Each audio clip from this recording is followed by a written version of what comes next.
Hello and welcome to Earth Pulse. I'm Henry and this is your weekly dose of disaster and an introduction into what we're doing about it. Let's begin. Since the 14th of April, strong winds and tornadoes have been affecting much of the USA. 23 people have been injured so far. As of the 21st of April, wildfires continue to affect parts of Arizona. Mandatory evacuations for 4,000 people at Flagstaff. Update on the South Africa floods. 433 people have died in KwaZulu-Natal, with up to 40,000 still missing. 40,000 more displaced, 4,000 houses destroyed, and 8,000 more damaged. A national state of disaster has been declared in response to the floods. Rescue teams deployed to the affected areas. From the 16th to the 18th of April in Papua New Guinea, Manam Volcano erupted, with plumes reaching as high as 13.5 kilometers. No casualties reported as of yet, however 3 communities, Baleau, Kulaguma and Yassa, have been covered with ash, smoke and volcanic debris. A 3-centimeter layer of ash has also affected houses and gardens in the surrounding area. It really doesn't take much more of that for ash to collapse roofs, especially if it's wet. In India, heavy rainfall, strong winds and thunderstorms have been affecting Assam state. As of the 19th of April, 20 fatalities were reported, mainly due to a lightning strike. 3,000 houses were destroyed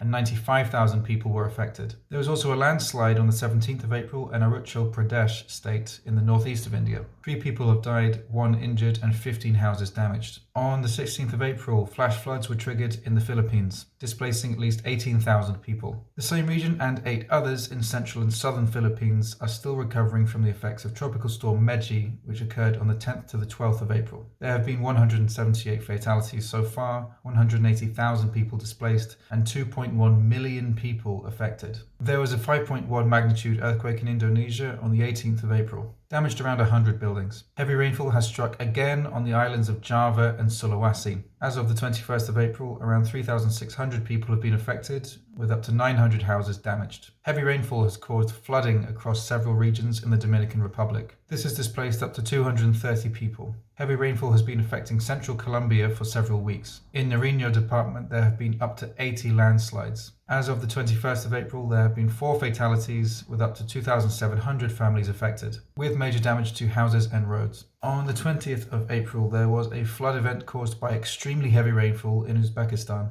An emergency response center has been set up and flood relief work is underway. At least 5 people have died, with 6 others injured. 53 houses and other buildings have been damaged, along with social facilities and crops. Local media reported that up to 10% of the annual rainfall fell within 2 hours. As the Russian invasion of Ukraine continues, displacement stands at 7.7 million internally displaced persons. This accounts for almost 20% of the general population. As of the 21st of April, Ukrainian authorities reported that up to 3,500 Ukrainian settlements are under Russian control. There was no further civilian evacuations from Mariupol due to heavy Russian shelling. Russia's war has left an additional 4.6 million people with limited access to water. The UN estimates that up to 30% of Ukrainian fields cannot be used for sowing seeds, which may further exacerbate the global food crisis. Lebanon's financial meltdown since October 2019 has left up to 80% of its population living under the poverty line.